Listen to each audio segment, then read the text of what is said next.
Good morning, one and all. I'm up here to give a special welcome to our esteemed visitor, Melissa James. Dr. James has been of enormous help guiding us through the last year and a half and consulting on Zoom meetings with leadership and myself, and we're very grateful. Thank you for making the long trip.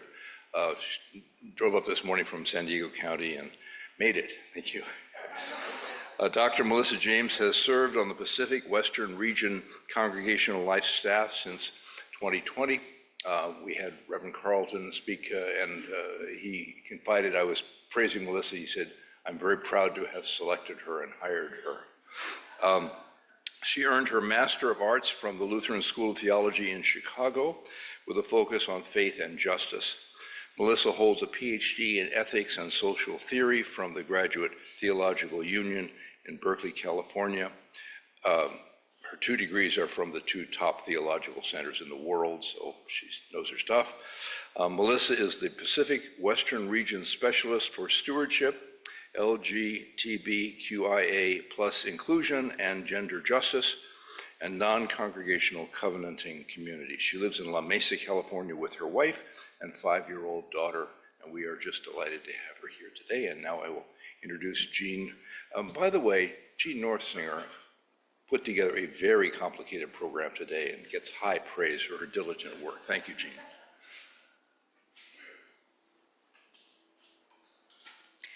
Good morning. It is truly a joy to be with you all this morning. Again, my name is Melissa James. Before I jump into some storytelling and my sermon, I must correct a mistake that I sent in with my bio and did not catch. My daughter is now 6. She would be very adamant that I got that detail correct. And in fact, she is a key player in this first story, I have to tell you. Spring is a very busy time in our household and in our world, of course.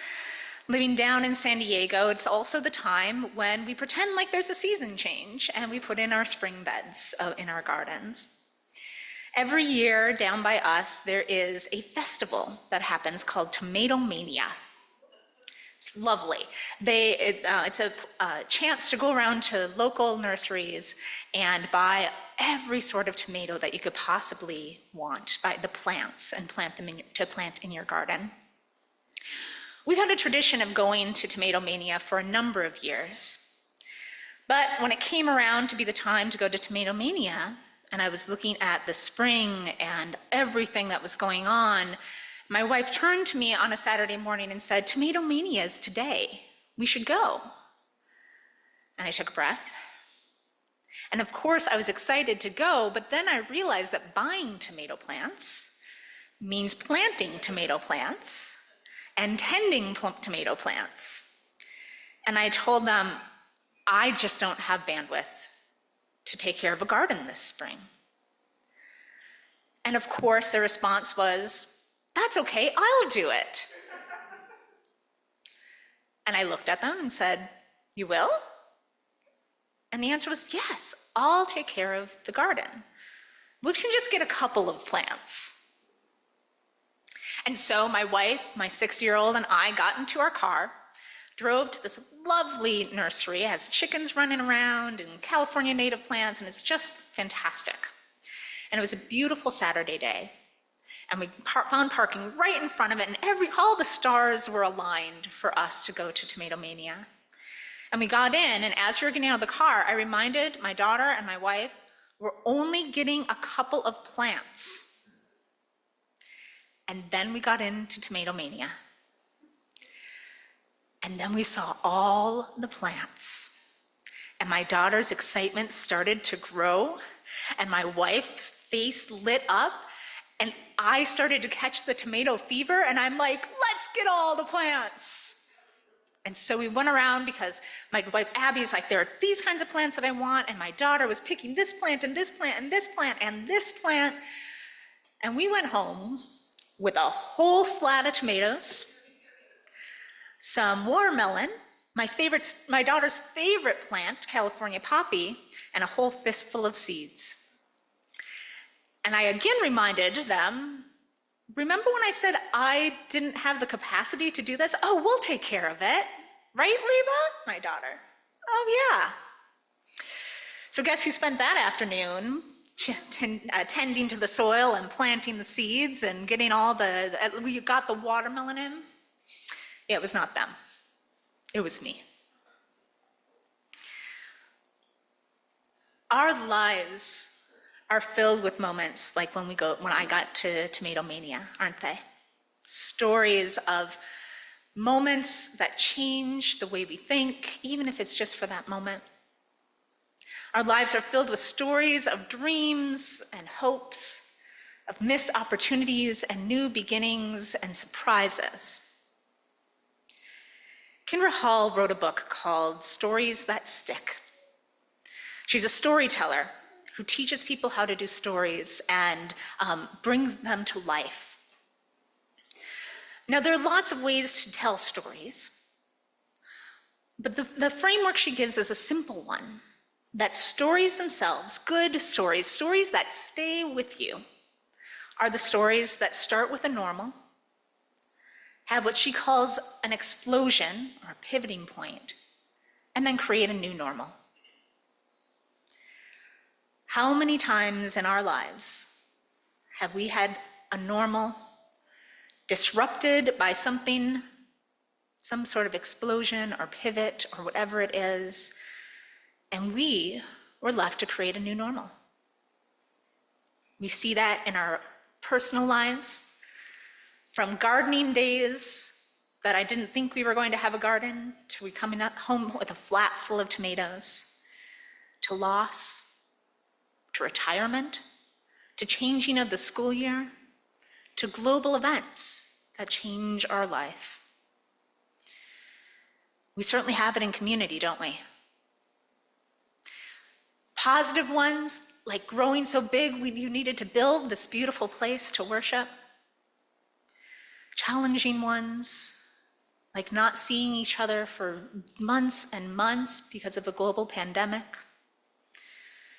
To ministerial transitions, putting the community in a place of saying, who are we now? What is our new normal? In all of those transitions and all of those stories, there are three things that I think are important.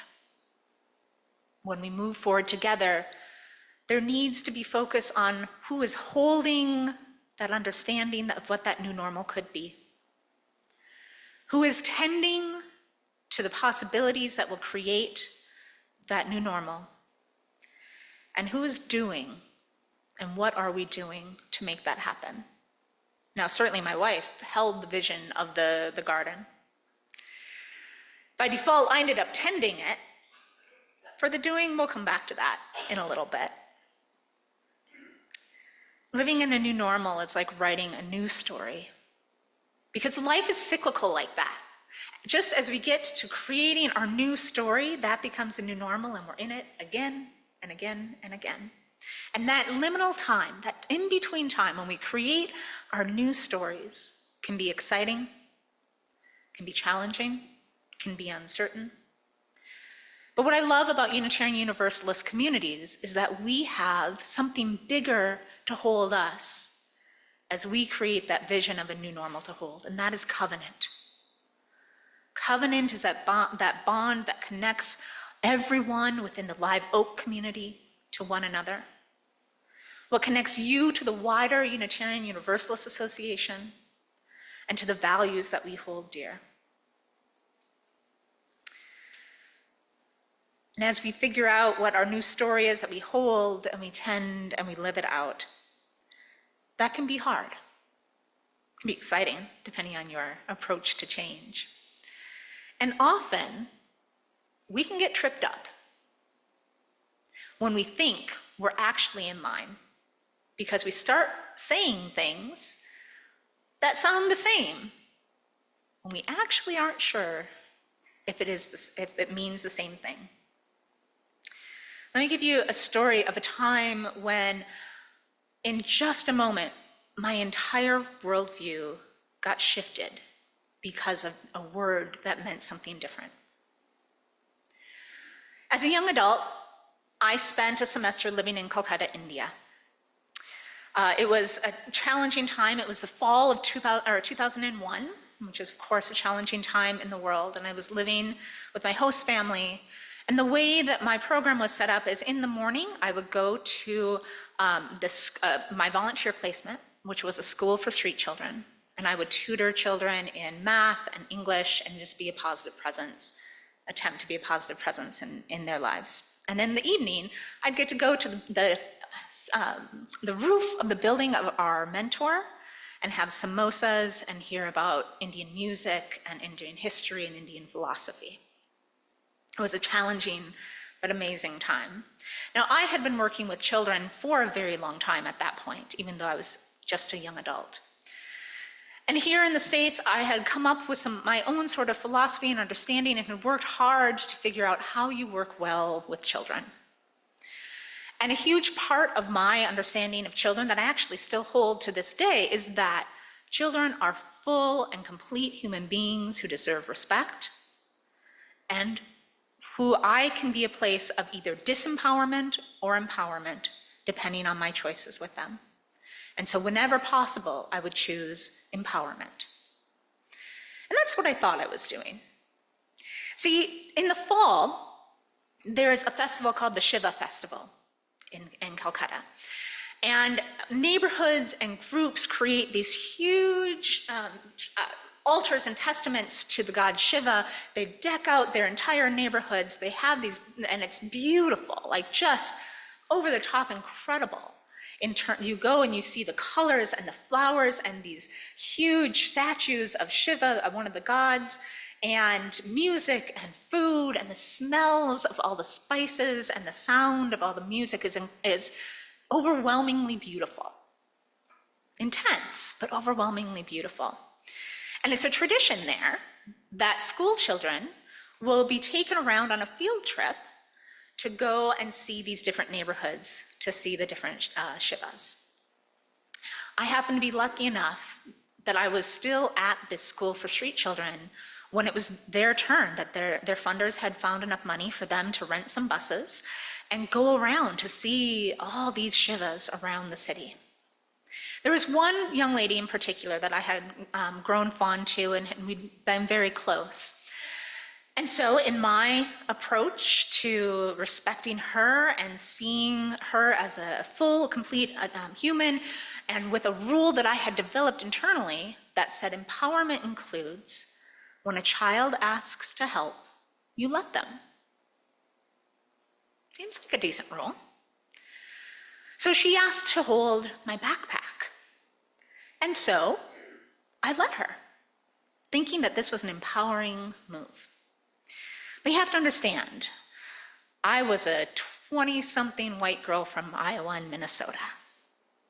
And her teachers were local Calcutta women in particular, who had been living their whole lives in a colonized land. And so as I handed her the backpack, I heard one of her teachers yell at her, and I saw her face sink, and she looked down, and she handed me back my backpack. Now, I was confused. I thought I was empowering her. And I thought I shared that with the teachers. The teachers there were incredible, and they were trying to empower these kids as well. And I was so confused, and I was so sad to see the hurt on this young girl's face. And as she handed me back that backpack, she said, "Miss says we're not British servants anymore." What I thought was empowering was recreating a dynamic of servitude of the Indian children to the white women.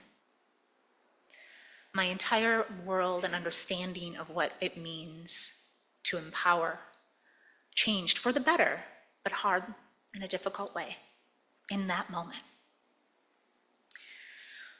When we're in transition in a congregation, there are language like empowerment that gets thrown around, and one of those that you have seen in the title of my sermon and for the workshop today is the concept of shared ministry. Shared ministry, like empowerment, has positive connotations, and it can be a really amazing thing, and you don't always know what it means. romance. It reminds me of one of my favorite movies, The Princess Bride. Now, if you're not familiar with The Princess Bride, it is a fairy tale-like movie that there is a woman named Buttercup and her love, the stable boy Wesley, who goes off to sea and gets captured by the dread pirate Roberts, who is never to be heard from again, so they think. So in her despair, Prince Humperdinck sweeps her up and makes her the princess. And so Buttercup gets captured by these three characters, Inigo, Vizzini, and Fezzik. Some of my favorite characters. Okay, going really deep into the story, just for this one little part, but it's worth it. And if you haven't seen Princess Bride, I recommend it. It's my generation's thing. So you have Vizzini, the Sicilian, who is the mastermind of this kidnapping trio. You have Inigo, who is a sword-fighting, kind of the guard of it, and you have Fezzik, who is the giant in it, right? Pretty soon, the dread pirate Robert catches up to them. They're off to sea, capturing this princess. The dread pirate Robert starts to catch up with them. And over again, Vizzini, who is the Sicilian, says, "Dread pirate Robert's inconceivable." And then they get to a cliff and they start climbing the cliff, and Fezzik the giant is climbing as fast as they can, carrying all of them, and up comes Dread Pirate Roberts after them, and he looks down and says, "He's gaining on us, inconceivable." By about the third or fourth time he uses this word inconceivable, Inigo turns to him and says, "You keep using this word. I do not think it means what you think it means." It's easy for words like empowerment, like shared ministry, to be our inconceivables. Right? When we build a story in common, build that vision to hold, it's important that we figure out what it is we're talking about so that we can all hold the same vision together. So we can be clear on what tending needs to be done and who's going to be doing that tending. And we can share the workload in a way that is equitable and effective and in keeping with our gifts, just like hares. That honors the fact that even cutting watermelon is an important part of sharing the work of that vision. It means building trust and clarity of that vision to keep it from becoming our inconceivable. And it's something that we do in community. Because when ministry is really shared, when we all hold the vision together, and we're clear on how each of us is tending to it, and we share that workload, then incredible things can happen. Then as we build that house, build that future together, incredible things do happen. Now, as for our garden, that day was the last day I was out there tending to it. And by the grace of a wet winter, we still have some plants. But there's a lot of work to clarify that shared vision and who's holding, tending, and doing the work of the garden. May that not be the case here, because you all are the tenders of this incredible community and have it within you to create and keep creating a beautiful garden with lush plants and produce. May it be so.